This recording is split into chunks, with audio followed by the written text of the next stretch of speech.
Solo lead na po si Grandmaster Magnus Carlsen dito po sa ginaganap na Norwich Chess 2025 after round number 4.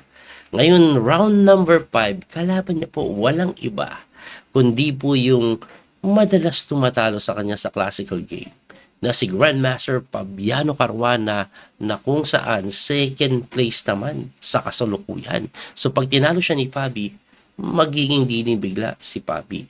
Anong nangyari? Ito po, puti po si Fabi. Inipor niya po yan. Sinagot po yan ng E5, Knight F3, Knight C6, Bishop B5. Ito po yung Roy Lopez. Tapos si Magnus, nag-A6. Yan yung Morphy defense. Pagkatakbo, nag-Knight F6 lang. Hitting the pawn sa E4 pero hindi pinapansin yan eh. Kinakaslingan lang yan. Bakit po pag tinakes mo kasi pwede mag-rook E1 mamaya, babagsak din po yung E5, nasa gitna pa yung king. Kaya ang ginagawa dyan, kung hindi po magbi-bishop C5, yan po yung kadalasan, nagbi-bishop E7. Ngayon, pagka bishop E7, eto ginawa ni Fabi. Kinapture bigla yung kabayo. Magtataka ka dyan. What? Bakit kinapture ngayon? Ba't hindi pa kanina? Yan po yung tinatawag na Morphy defense delayed exchange variation. Bakit? Kasi dito nilagay yung bishop. Kung dito po nilagay, hindi kakainin yan. Anong pinagkaiba niyan? Ngayon, pwede po kasing bawiin na yan. Of course, papawiin. And then, magrurok sa iwan. Bakit hindi kinain to? Kasi may takes na ganon. Since nandito yung bishop, pwedeng gumalaw yung kabayo, hindi nakapin. Kaya, rook E1 muna, dinipensahan, at gusto na pong i-takes itong E5 na pwersado siyang depensahan yan by playing Knight D7. And after Knight D7, D4, ayun. Wala kasi yung bishop dito. Kaya pwede yan. Ang mangyayari, nagkapalit ng piyesa lamang sa ganda ng pawn structure, ito pong puti. Ngayon, ito matindi kay Magnus. Kasi, ang linya dyan, laging ginagawa, tinitakes po talaga. Kinakapture talaga yan. Pero si Magnus, sabi niya, tira ko ng kakaiba para maguluhan yung preparation niya. Ito kasi 1 hour and 58 si Fabi, tumira po si Magnus ng nobility agad. Nobility. Bishop F6 na napakaaga. Napakaaga. Usually kasi Bishop D6, o kaya kinakapture nga talaga eh. Kaso Bishop F6 lang? Anong nangyayari? Ibig sabihin, gusto niyang lumaban nang hindi siya nakakasling. Pwede po kasing ano yan eh, kainin yan, di ba? Pag kinapture, takes, capture, hindi makapag-casling. Ganun mangyayari. Pero, endgame yun. At gusto ni Magnus yun. Pero si Fabi, alam niya yung strength ni Magnus, nag-isip po siya dito. At siya po ay nag-bishop E3. Tagal nag-isip. Naguluhan siya sa bishop F6. Preparado siya eh. Pero nag-isip siya ng 21 minutes kung ano ang gagawin. No? At bishop E3 yung kanyang tinira na goods daw, sabi ng engine. At pagka bishop E3, depending na po ng D4, nag-castling na si Magnus, C3 lang. Pagka C3, nag-rook lang sa E1, nag-knight D2 develop lang, depensa sa E4. Kinapture po yung D4, binawi lang ng pawn, nag-knight F8 para makalabas po siguro yung bishop. Of course, lilipat din yung kabayo para mas malakas yung dating. Kaso sinagot lang po yan ng Queen C2. After Queen C2, Knight G6 pumunta si Magnus na sinagot ng H3 lang. Ayaw na itong paggamit. Kasi baka gumanon eh. No?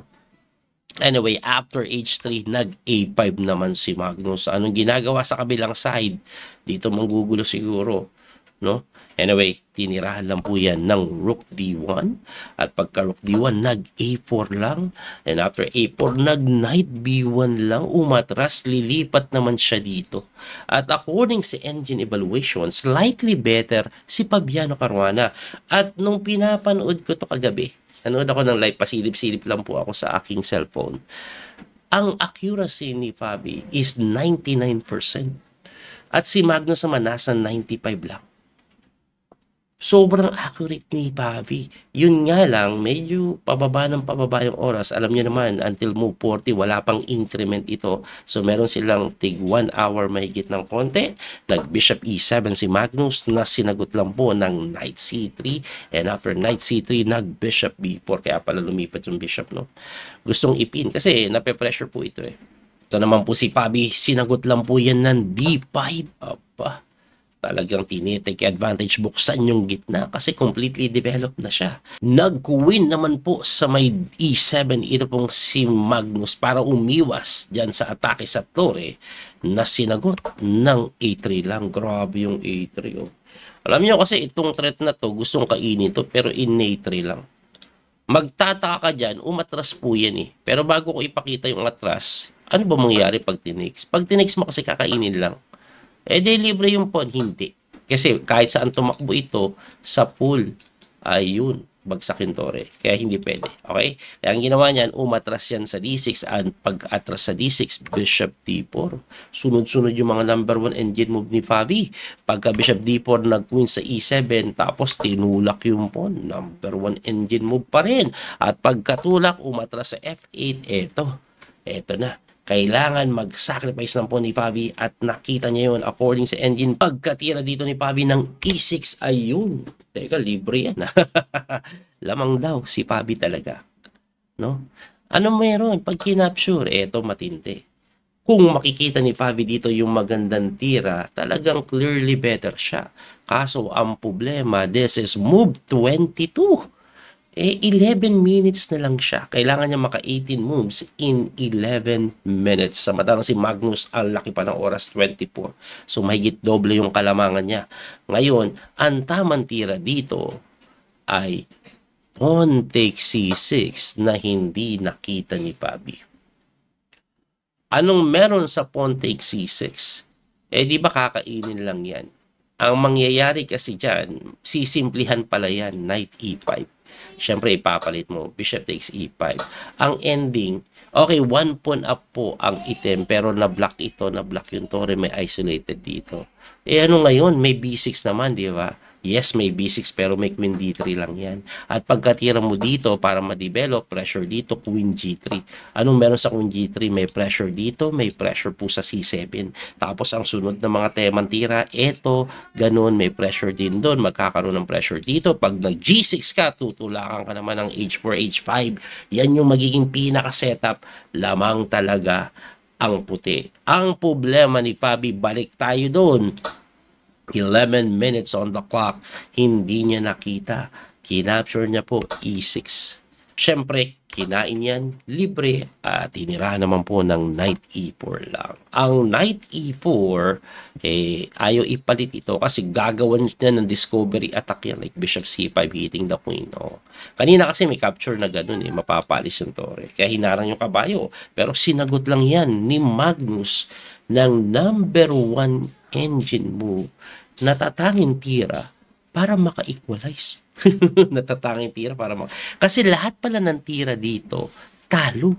Ang pinaka-only move lang para ma-survive itong posisyon is mag-rook lang sa may A5. Opo, kailangan makita mo yung A5 na yan. Na kung saan ang pinaka-idea, once a bishop move away, ihaharang dito. Yun pala yung pinaka-tema niyan. Ihaharang yung tore. Kaya nga napilitan dyan mag-bishop C5. Discovery attack sa Reyna pero naharangan yung tore. Tumakbo po yan doon. And then nag-queen sa C3 hitting the rook na tinirahan ng B6 hitting the bishop while defending the rook. Tapos capture sa F8. Binawi ng kabayo. Knight G5 hitting the queen and discovery open ang tore, kaya nga po kinapture yan, tinakes, and then dito po, nag-queen D8 si Magnus. Ngayon, tingnan nyo pong mabuti yung oras. 4 minutes na lang si Fabi, this is move 29 pa lang. So, pagkatira po ng queen D8, nakain yung pawn. Nakain yung pawn. Kaya hindi daw po best move ito. Ang best move daw po is queen G6. Pero mas pinili niyang depensahan yung ilalim. At binigay na lang po yung pawn. Anyway, pagka-take sa pawn, ito magtataka, coach, di ba may capture dito? Diba? Pagka-takes tapos capture, takes na ganun. Mas pinili po ni Magnus na wag gawin yon kasi pag kinapture pala yan, let's say pakita natin, knight takes G5, queen takes G5, after queen C4, lamang talaga ang puti. Bakit? Kasado ka bishop E6 yan. Ngayon, pagka bishop e6, takes, mapupunta yan sa ilalim, ganun mangyayari, babagsak din yung pawn. Hindi ka po pwedeng mag-king move dito kasi may rook e8, aray. Kaya hindi tinakes yan. Ang ginawa ni Magnus, nag-h6 na lang, hitting the knight na napaatras, at pag-atras, nag-bishop e6, na inatras ulit yung kabayo, hitting the pawn, okay, at dinipensa ng queen d7, palit-palit. Pero pagka queen d7, kinain lang yan, takes, tapos nakapasok yung turi. Ayan, at lamang daw sa endgame na to ang puti, kaso less than 3 minutes at move 34 pa lang, 6 na tira pa bago yung increment. So pag rook sa may e7, nag-rook c5, bakit? Gusto niya pong igalaw ito, dinipensahan lang po yung c7. Sinagot naman po yan ng knight e5, yan na nga.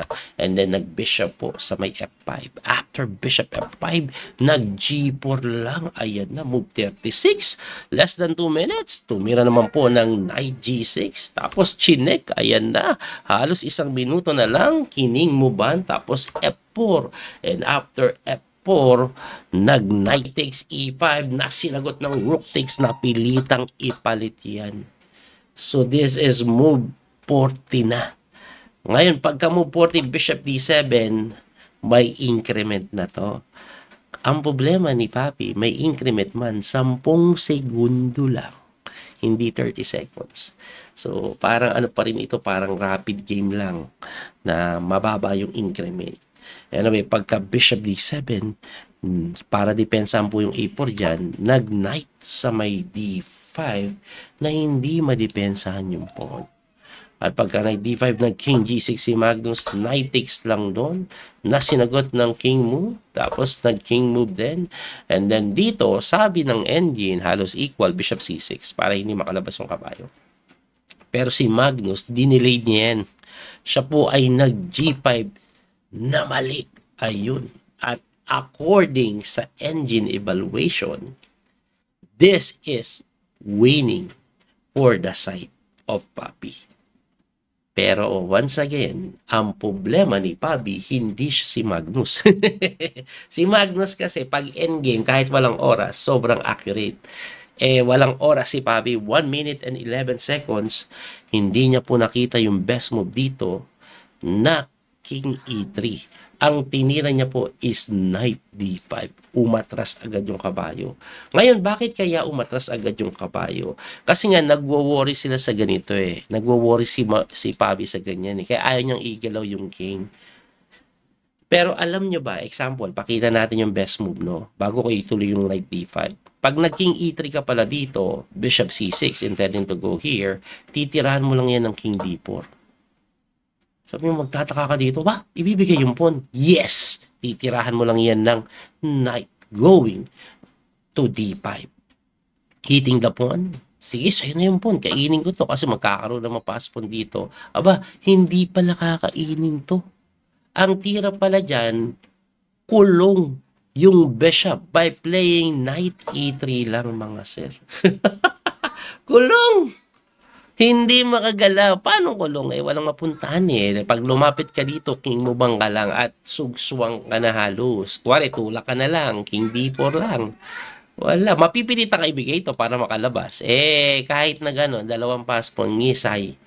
So, pag nag-king d7 ka naman, ayan, king d5 na kulong. Grabe pala yun. Yung pala yung gagawin. Ay, di nakita ni Papi. No, easy win na yan, guys. Kaso wala siyang oras eh. Hindi niya nakita yun. Nagmadali siya, nag-knight d5 siya, thinking na he's hitting the pawn. Pero pagka-hit pala ng pawn yan, after king move, nag-knight lang doon. Hindi nga po kinapture eh. Kasi pagka-takes mo, magbi-bishop lang pala yan dito. And then babagsak din to. And then eventually, baka matabla kasi yung king di makaalis. Lagi may kain doon. Equal daw yun. Kaya ang ginawa, nag-knight f6 na lang. Umatas yung bishop. Nag-knight doon, hitting the pawn. Kinapture takes. At ito po ay tabla na. Ayan. Kasi yung knight nakulong. Sa ano nung ibigay. And this is equal pawn. Ayan. Ayan ang nangyari. Equal pawn. And the game ended into a draw. Ayan. Tabla lang. Sayang, no? Sayang for the side of Papi. Pero magaling talaga si Magnus gumamit ng time pressure attack, no? Time pressure attack. Alam niya eh. Alam niyan, time pressure si Fabi, kaya nagugulo-gulo niya, no? Kung si Magnus yun, tingin ko makikita yun sa white side. I'm not sure, pero eto na. Napunta po sila sa Armageddon. Ayan, dire-diretso tayo. Puti pa rin si Fabi. Ang time niya, 10 minutes. 5 minutes lang si Magnus. Nag-E4, E5, Knight F3, Knight C6. Aba, Bishop C4. Italian na. Hindi na po pinasok yung Ruy Lopez. Tapos nag-Knight F6, nag-D3 lang, Bishop C5, nag-C3 lang, nag-D6, and then Bishop hid. Nag-A6, umatras, A6 lang. Bakit? Para po sa mga common na B4 para makatras 2. Anyway, nag-A4 muna, umatras na yung Bishop. Nag-Knight lang sa D2, develop Queen E7, and then B4. Yan po ay mga typical Italian play, no? Nag-expand sa queen side. Nag-knight d8 naman si Magnus yan. Medyo hindi na yan typical. Kasi umatras lang dito eh. Ang common kasi doon, alam ko may iba nag-G5 eh. Iba nagka-castling. Pero umatras lang. Hindi nagka-castling. Anyway, pagkatira po niya, nag-castling. And then, knight e6 na. Nag-d4 naman. Yan po yung novelty ng laro. Nangyari na pala ito before. Bishop p3. Pero eto, may bagong tira yung d4. Oh. Binigay lang, no? Binibigay lang po yung pawn. Ngayon, ano bang meron dyan? Ba't hindi po pwedeng i-takes yan? Pag tinex kasi yan, kakainin muna to. Tapos iti-takes saka iti-takes to. Ngayon, nagkaroon ka ng malakas na sentro sa gitna. Rook e1, e5. Kaya hindi po tinix. Ang ginawa is nag-knight na lang sa may f4. Tumira naman po ng rook e1. Nag-bishop sa may g4 na sinagot ng knight f1. And after knight f1, umatras lap. Tapos umatras din yung bishop. And according sa evaluation ng engine, equal lang daw. So pagkatira niyan, kinapture yung f3. Ayan. Ganda ng tira na yun. Bakit? Kasi pag binawi mo yan, may capture sa d4. Ngayon, hindi winning ito for the side of Magnus, pero na-maintain niya po yung equality. At alam niyo naman na pag equal na tabla yung laban, panalo ang itim kasi Armageddon ito. Anyway, ang best move dito is Bishop D5. Matinding Bishop D5 ba? Threaten lang to. Play the weakness here. Kaso, ang ginawa is kinapture. Binawi. And then, nag-rook sa may D1. So, ang ending, 1-1 up si Magnus.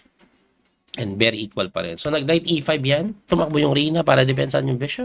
Umatras yung bishop. And then, nag-knight e3. Pagka knight e3, kailangan sakmalin yan. Kasi masakit yung talon dito. Kaya, kinapture, binawi. And then, nag-knight sa h5 si Magnus na mali.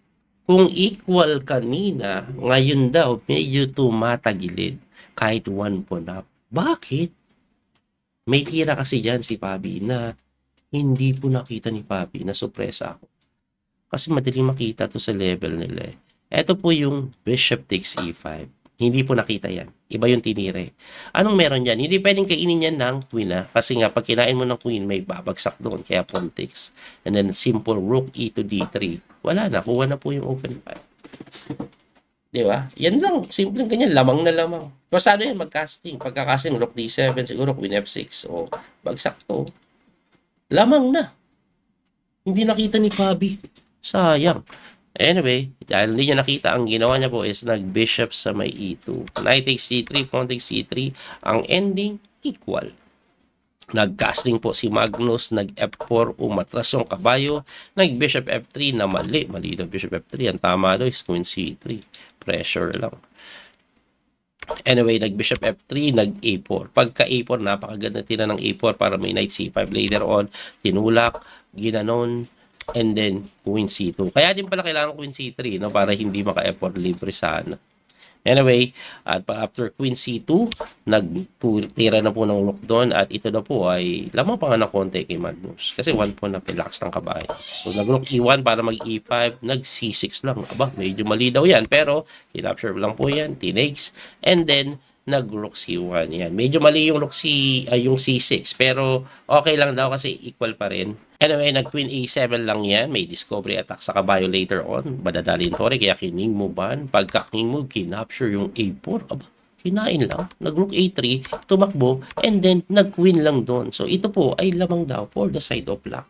Pakainan na naman ng pawn eh. Hindi pwedeng kainin yung kabayo kanina. Libre tori dito. Anyway, nag-rook d7, bishop doon na mali. Kasi, libre na naman yung pawn. Nalimas na siya. So, tumira po ng queen doon, umiwas lang. So, tatlong pawn. This is already waiting for the side of Magnus. 3 pawns up na yun. Ayun, binigay na nga lang yung isa, pinalit yung tore, may dalawa pa rin.